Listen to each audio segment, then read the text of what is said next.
नमस्कार बच्चों। आज हम अपना जो इंग्लिश का पार्ट है लेसन नंबर 3 वो करेंगे और उसका नाम है फ्लाइंग टुगेदर। फ्लाइंग टुगेदर का मतलब है फ्लाइंग, उड़ना, टुगेदर इकट्ठे। तो यहाँ पर जो पक्षी हैं वो इकट्ठे मिलजुल कर उड़ जाते हैं, तो इसका मतलब फ्लाइंग टुगेदर है। और यहाँ इसका दूसरा मीनिंग यह भी हो सकता है मिलजुल कर कोई कार्य करना। और ये जो कहानी है ये कैसी है, ये एडवेंचर एंड विजडम पे बेस्ड है। एडवेंचर मतलब क्या है, रोमांच या साहस होता है, और विजडम क्या है, समझदारी। यहाँ पक्षियों की समझदारी और उनकी जो साहस और रोमांच है, उन्होंने मिलजुल कर जैसे कार्य किया उसके बारे में है। तो इससे पहले इसमें कुछ प्रश्न है, ये प्रश्न आप लोगों के लिए हैं। तो आपने इन प्रश्नों के बारे में सोचना है और इनका सही से उत्तर देना भी है। और अगर आप कोई कार्य ठीक से नहीं करते हैं तो उसको जीवन में ठीक से करना है। पहला प्रश्न रीड आउट करते हैं। डू यू ऑलवेज ओबे योर एल्डर्स? एल्डर्स बच्चों होते हैं आपके बड़े बुजुर्ग, उसमें दादा दादी, आपके ग्रैंड पेरेंट्स आते हैं, आपके पेरेंट्स मदर फादर आते हैं, आंट अंकल आते हैं, टीचर्स आते हैं। तो ओबे है पालन करना, तो ये ऑलवेज हमेशा। क्या तुम हमेशा अपने बड़ों की आज्ञा का पालन करते हो? तो आपने इसका उत्तर मुझे यस और नो में देना है। तो बताइए आप यस करते हो या नो करते हो? वैसे तो करना चाहिए, हमें अपने बड़ों की आज्ञा का पालन हमेशा करना चाहिए। अगला है how how would the elders feel when you don't ओबे देम? तो यहाँ पर है एल्डर्स, बड़े बुजुर्ग हमारे फील महसूस करते हैं, हाउ कैसा, व्हेन जब, यू डोंट तुम नहीं मानते हो, ओबे आज्ञा का पालन, देम उनकी जब तुम अपने बड़ों की आज्ञा का पालन नहीं करते हो तो वो कैसा महसूस करते हैं? तो बच्चा वो कैसा महसूस करेंगे? या तो वो थोड़ा सा आपसे क्या होंगे, एंगरली, एंगर होगा, गुस्सा आएगा उन्हें, या फिर थोड़ा सा क्या हो जाएंगे, वो उदास हो जाएंगे, सैड हो जाएंगे।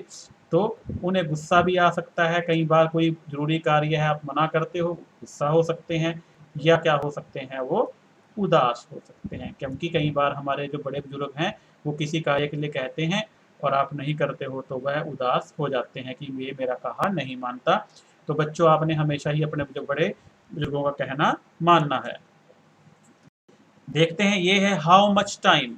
हाउ मच टाइम मतलब है टाइम तो समय है, हाउ मच कितना, कितना समय do you spend with your grand parents? Grand parents जानते हो आप, दादा दादी होते हैं। स्पेंड मैंने बिताना, विद योर ग्रैंड पेरेंट्स अपने दादा दादी के साथ। तो यहाँ पर इसका मतलब है कि आप अपने दादा दादी के साथ कितना समय व्यतीत करते हो। तो कितना करते हो भाई, 1 घंटा, 2 घंटा, 3 घंटा, या दादा दादी के पास ही सोते हो? हम तो दादा दादी के पास सोते थे भाई। और रात को क्या सुनाते हैं, वो हमें कहानियां सुनाते हैं। क्या सुनाते हैं? कहानियां, स्टोरीज, है ना? तो क्या कोई कहानी याद है आपको जो आपके ग्रैंड पेरेंट्स ने आपको सुनाई है? तो जरूर अपने साथियों के साथ उसे डिस्कस कीजिए। Next, what do you do when you are with them? कि तुम क्या करते हो, व्हाट डू यू डू, तुम क्या करते हो, व्हेन जब, यू आर विद देम मतलब ग्रैंड पेरेंट्स के साथ जब तुम होते हो तो क्या करते हो? तो भाई कुछ बच्चे अपने ग्रैंड पेरेंट्स की सेवा भी करते हैं, है ना, उनका कहा मानते हैं, उनके जो छोटे मोटे दिनचर्या कार्य हैं वह करते हैं। तो आप बच्चों को भी यह कार्य करने चाहिए। Next, can you recall? Recall होता है याद करना, एन इंसिडेंट कोई घटना, इंसिडेंट घटना है, व्हेन जब, यू डिसओबेड, डिसओबेड कहा ना मानना, आज्ञा का पालन ना करना, यूर अपने ग्रैंड पेरेंट्स दादा दादी का। Can you recall an incident when you disobey your grand parents? तो क्या कोई आपको घटना याद है जब आपने अपने दादा दादी की आज्ञा का पालन नहीं किया है? तो हो जाता है कभी ना कभी हम जानबूझकर या गलती से ऐसा कर देते हैं, तो परंतु ऐसा कभी नहीं करना चाहिए, क्योंकि वह हमारे बड़े हैं, हमारे बुजुर्ग हैं, हमें हमेशा उनका कहा मानना चाहिए। अगला है what happened? What happened when you didn't do as they asked you to do? Asked होता है उन्होंने कहा, डिडंट तुमने नहीं किया, हैपन क्या हुआ, कि क्या हुआ जब तुमने उनका कहा नहीं माना? तो वही है जो दादा दादी हैं वह उदास हो गए होंगे, क्योंकि वो सोचते हैं कि यह बच्चे हमारे हैं और इन्हें हमारा कहा मानना चाहिए। तो ये क्या है बच्चों, ये वो है जो आपके लिए है, आपने इनका पालन करना है। और जल्दी से अभी क्या करते हैं, अपना लेसन रीड आउट करते हैं। तो हमारा जो लेसन है वो है कि यहाँ से लेसन स्टार्ट होता है। जो लेसन की फर्स्ट लाइन है वो है deep deep in the forest, deep in the forest, deep in a forest stood a very tall tree। तो बच्चों यहाँ पर जो अ, हमारे पास मीनिंग है इसका डीप का, डीप का मीनिंग क्या है? डीप का मीनिंग हो जाएगा घना जंगल, घना। और फॉरेस्ट है हमारे पास, फॉरेस्ट का मीनिंग क्या है? फॉरेस्ट का मीनिंग है जंगल। और स्टूड, स्टूड का मीनिंग है खड़ा, खड़ा था। और फिर है वेरी टॉल, वेरी टॉल का मतलब है बहुत ऊंचा। और नेक्स्ट है ट्री, ट्री का मतलब आप जानते ही हो, ट्री का मतलब है पेड़। तो इसका मतलब क्या हुआ बच्चों कि घने जंगल में एक बहुत ऊंचा या बहुत बड़ा पेड़ खड़ा था। इट्स लीफी ब्रांचेज, क्या है बच्चों? It's leafy branches spread out like strong arms. जो इसकी लीफी ब्रांचेज थी वो स्प्रेड आउट थी लाइक स्ट्रॉन्ग आर्म्स। तो यहाँ मीनिंग जानते हैं। जो लीफी ब्रांचेज होती हैं उसका मतलब है पत्तेदार टहनियाँ। और नेक्स्ट हमारा जो है यहाँ है स्प्रेड आउट। स्प्रेड आउट का मीनिंग है बाहर की ओर फैली हुई, बाहर की ओर फैली हुई। नेक्स्ट जो है like strong arms, like strong arms का मतलब है कि मजबूत या ताकतवर भुजाओं की तरह, मजबूत भुजाओं की तरह है। तो इसका मतलब क्या है कि उस पेड़ की टहनियाँ, जो पत्तेदार टहनियाँ थी, वह बाहर की ओर ऐसे फैली हुई थी जैसे मजबूत, वह उसकी बहुत मजबूत मजबूत या ताकतवर भुजाएं हों। आगे है this tree was the home of a flock of wild geese, हो वाइल्ड गीज। तो this tree was the home of a flock of wild geese. तो यहाँ पर देखते हैं दिस का मीनिंग आप जानते ही हो, ट्री का मीनिंग भी जानते हो। वाज था, द होम घर होता है, अ फ्लॉक होता है झुंड। फ्लॉक का मीनिंग क्या है बच्चों? एक झुंड। और जो वाइल्ड गीज हैं वो है जंगली बतखें। तो जंगली बतखों का क्या था? यह पेड़। तो इस लाइन की हिंदी क्या बन जाएगी कि यह जो पेड़ है यह जंगली बतखों का घर था। अब अगली लाइन रीड आउट करते हैं बच्चों। आप भी साथ साथ लाइन को देखिए और बोलने की कोशिश कीजिए, क्योंकि बार बार बोलने से आपको जो उसकी रियल प्रोनाउंसिएशन है वो आ जाती है। तो अगली लाइन पढ़ते हैं, वो है दे फेल्ट सेफ देयर। तो ये तो आसान है, दे मैंने वे, फेल्ट का मीनिंग आपको बता देते हैं। तो दे का मतलब तो पता ही है, वे यहाँ प्रयोग हुआ है बतखों के लिए। और फेल्ट मैंने है महसूस करना, महसूस करती थी कौन? बतखें। अगला है सेफ, सेफ का मीनिंग क्या है बच्चों? सुरक्षित। देयर, वहाँ। तो इसका मीनिंग क्या है कि वो जो बतखें हैं वहाँ पर कहाँ पर? पेड़ की ऊंची टहनियों पर अपने आप को सुरक्षित महसूस करती थी, क्योंकि उन्हें वहाँ पर कोई खतरा नहीं था कि कोई उन्हें कोई नुकसान पहुंचा सकता है। इसके बाद अगले लाइन रीड आउट करते हैं बच्चों, वह है कि one of the geese was a wise old bird. तो यहाँ पर जो लाइन है उसमें है वन ऑफ द गीज। तो वन ऑफ द गीज, जो गीज है पता ही आपको बतखें हैं, कि जो बतखें वाइज है। वाज का मीनिंग आप जानते हो, वाइज मतलब समझदार। और उसके बाद है ओल्ड बर्ड, ओल्ड मैंने बूढ़ा, बर्ड मैंने पक्षी, तो बूढ़ा पक्षी। तो इस लाइन में मतलब क्या है कि वन ऑफ द गीज, उनमें से एक जो बतख थी वह समझदार बूढ़ा पक्षी थी। मतलब उनमें से एक पक्षी ऐसा था जो समझदार और बूढ़ा पक्षी था उन बतखों में से, वह उनके साथ वहां पर रहता था।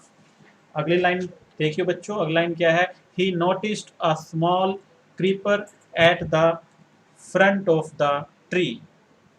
तो यहाँ पर जो लाइन है, ही noticed a small creeper at the front of the tree. तो नोटिस का मीनिंग देख लेते हैं। जो नोटिस्ड है मतलब है ध्यान देना या देखना। तो यहाँ है उसने देखा, किसने देखा? जो समझदार पक्षी था उनमें बूढ़ा, उसने ध्यान दिया, उसने देखा कि जो पेड़ है, पेड़ की जड़ के साथ सामने क्या है? एक क्रीपर या एक बेल उगी हुई है। तो यहाँ पर देखते हैं क्रीपर का मीनिंग क्या है। क्रीपर का मीनिंग है बेल, बेल को वल्लरी भी बोलते हैं। तो हमारे यहाँ बेल बोलते हैं, बाकी और जगहों पर कुछ और ही बोलते होंगे। अगला शब्द, अगला है front of the tree. Front of है के सामने, और द ट्री पेड़, पेड़ के सामने। तो वह जो बूढ़ा पक्षी था उसने क्या किया, उसने क्या ध्यान दिया, उसने क्या देखा कि पेड़ के सामने एक छोटी सी जो बेल है वह उग रही है, वह उग रही है। और आप यहाँ देख भी सकते हो, अगर आप यहाँ देखो तो यह जो आपका है ये पेड़ है, और पेड़ के साथ यहाँ पर एक छोटी सी जो है ये उग रही है। तो ये उसने ध्यान दिया, किसने? जो उनमें सबसे समझदार और बूढ़ा पक्षी था। अगली लाइन है, he spoke to the other bird, he spoke to the other birds about it. उसने, फिर वही बात है, जो बूढ़ा पक्षी, यहाँ स्पोक का मीनिंग आपको पता होना चाहिए। स्पोक मतलब है कहा या बोला, बोला या कहा। तो किसको कहा उसने? अदर बर्ड्स, दूसरे पक्षियों को, जो दूसरे बतखें थी पेड़ पे। और अबाउट इट, इसके बारे में। किसके बारे में? उसी के बारे में जो मैंने बताया आपको कि क्या थी वहां पर, वो बेल थी। इस बेल के बारे में जब उसका ध्यान उसकी तरफ गया तो उसने बताया। स्पोक का मीनिंग हमने बता दिया है, और अबाउट का मतलब है इसके बारे में। तो उस बूढ़े पक्षी ने क्या किया? उन पक्षियों को इसके बारे में बताया। He spoke to the other birds about it. उस पक्षी ने दूसरे पक्षियों को इसके बारे में बताया। आगे है बच्चों, do you see that creeper, he said to them. तो he said to them, let's destroy it, let us destroy it. तो do you see that creeper, he said to them, let's destroy it. तो यहाँ पर उसने क्या कहा कि देखो ये जो बेल है इसकी तरफ देखो, और इसको क्या करते हैं हम? इसको नष्ट करते हैं।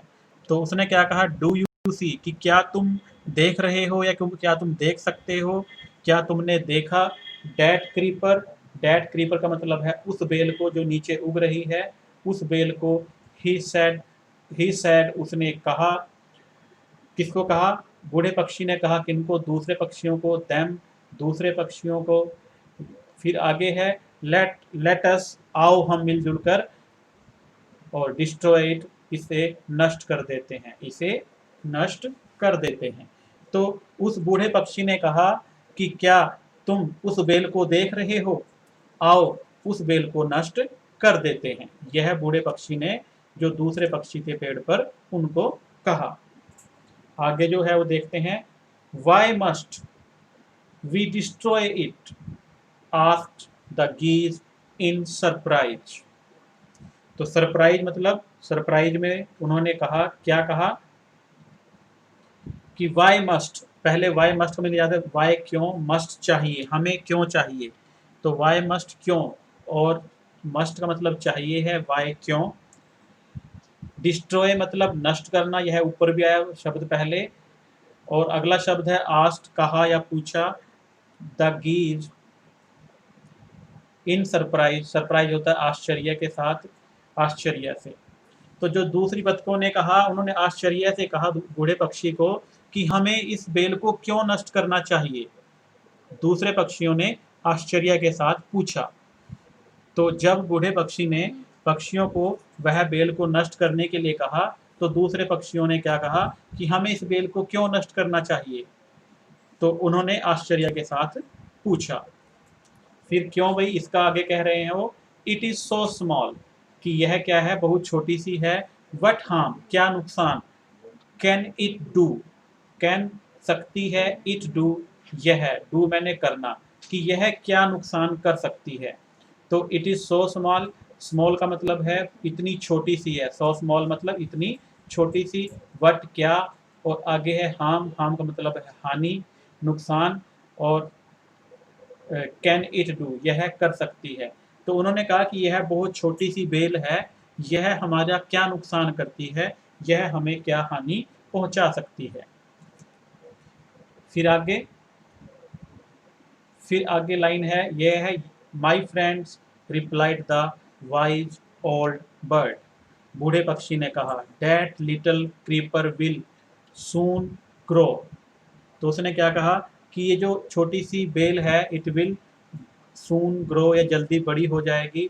माई फ्रेंड्स, मेरे दोस्तों, replied the wise old bird, that little creeper will soon grow. तो इसका मतलब क्या है कि उसने कहा कि यह जो बेल है जल्दी से बड़ी हो जाएगी। इसमें जो डिफिकल्ट वर्ड है उसके मीनिंग देख लेते हैं। माई फ्रेंड्स, इसका मीनिंग क्या होगा? मेरे दोस्तों, मेरे मित्रों। तो जो बूढ़ा पक्षी है दूसरे पक्षियों को कह रहा है, रिप्लाइड मैंने उत्तर देना, क्योंकि उन्होंने पूछा था तो उसने उत्तर दिया, उसका उत्तर दिया। वाइज ओल्ड बर्ड, तो जो बूढ़ा समझदार पक्षी था उसने उत्तर दिया। लिटिल क्रीपर, लिटिल क्रीपर मतलब छोटी सी बेल, जो छोटी सी बेल से बात हो रही, छोटी सी बेल है यहाँ पर ये। और सून मैंने जल्दी, और आगे है ग्रो, ग्रो मैंने बड़ी हो जाएगी। तो उसने, बूढ़े पक्षी ने उत्तर दिया कि मेरे दोस्तों, यह छोटी सी बेल जल्दी ही बड़ी हो जाएगी, और फिर बड़ी होकर क्या करेगी? As it creeps up this tree, as it creeps up this tree, it will become thick and strong, it will become thick and strong। तो यहाँ पर क्या है, तो ये है कि soon grow, तो इसका मीनिंग क्या है भाई? एज का मतलब है जैसे ही, एज मतलब जैसे ही, क्रीप्स अप ये जब बड़ी होकर ऊपर चढ़ जाएगी, क्रीप्स अप मतलब ऊपर की ओर चढ़ना है, तो क्रीप्स अप ऊपर चढ़ जाएगी। विल बिकम बन जाएगी कैसी? थिक, थिक का मीनिंग क्या है बच्चों? मोटी, और स्ट्रॉन्ग का मतलब है मजबूत। तो इस लाइन का क्या अर्थ हुआ? तो उसने कहा कि जैसे ही यह बेल बड़ी होकर ऊपर चढ़ जाएगी तो यह कैसी बन जाएगी? ये मोटी और मजबूत बन जाएगी। फिर आगे देखियो, what of that asked the geese, तो इसका क्या? दूसरे पक्षियों ने पूछा। तो यहाँ पर मीनिंग देख लेते हैं। व्हाट का मीनिंग है क्या, उसके बाद है ऑफ डैट, तो उसका क्या, फिर है नेक्स्ट आपका, और द गीज, द गीज है आप जानते हैं जो बतखे हैं उनके बारे में है। तो दूसरी बतखों ने पूछा तो अगर बड़ी हो जाएगी तो उसका क्या, तो क्या करेगी फिर नेक्स्ट है, what harm can a creeper do us, तो व्हाट हार्म मैंने क्या हानि, कैन ए क्रीपर एक बेल, डू अस हमारी हमें कर सकती है। तो व्हाट का मतलब आप जानते हैं क्या है? हार्म हानि या नुकसान करना। उसके बाद है क्रीपर, क्रीपर का मीनिंग जानते हो आप, उसे बेल या वल्लरी जो हमने क्या, उसके बाद है तो डू अस, तो कर सकती है। यहाँ पर ये नहीं आएगा, ये यहाँ पर गलती से लिखा गया है। तो डू अस का मीनिंग क्या होगा? हमारा, ये नहीं आएगा बच्चों यहाँ पर। तो डू अस मले हमारा, हमारा कर सकती है, हमारा कर सकती है। तो इसका मीनिंग क्या है? इसका मीनिंग ये हुआ कि उन्होंने पूछा कि यह छोटी सी बेल हमारा क्या नुकसान कर सकती है, यह हमारा क्या नुकसान कर सकती है। तो उसके बाद है don't you see, replied the wise bird. Don't you see, don't you see मतलब क्या तुम नहीं देख रहे हो। डोंट यू सी का मीनिंग है क्या तुम नहीं देख रहे हो, या क्या तुम देख नहीं रहे हो। रिप्लाइड, रिप्लाइड मतलब उत्तर दिया। फिर है द वाइज बर्ड, जो बूढ़ा पक्षी था उसने, with the help of that creeper, इस बेल की सहायता से, with the help of that creeper, इस बेल की सहायता से क्या होगा? कोई भी कहाँ चढ़ जाएगा? पेड़ के ऊपर चढ़ जाएगा। तो इसलिए क्या तुम इस चीज को नहीं देख पा रहे हो? तो यह उस बूढ़े पक्षी ने उन पक्षियों को समझाया। परंतु आपने आगे कहानी में क्या है कि उन्होंने बूढ़े पक्षियों की बात नहीं मानी, और उनको क्या हुआ? वही नुकसान हुआ। उस बेल के सहारे से कोई शिकारी जो हंटर था वह ऊपर चढ़ जाता है और सभी पक्षियों को जो जाल बिछाकर पकड़ लेता है। तो बच्चों ये आपने कहानी यहाँ तक रीड आउट करनी है, और अच्छे से हर एक मीनिंग, और जिसका मीनिंग है समझना है, बोलना है, लिखना है। और जो अगला है इसका पार्ट, वो दूसरे पार्ट में हम इसके अगले जो पैराग्राफ्स हैं वो लेके आएंगे। तो सभी बच्चों का धन्यवाद, thank you very much, have a nice day.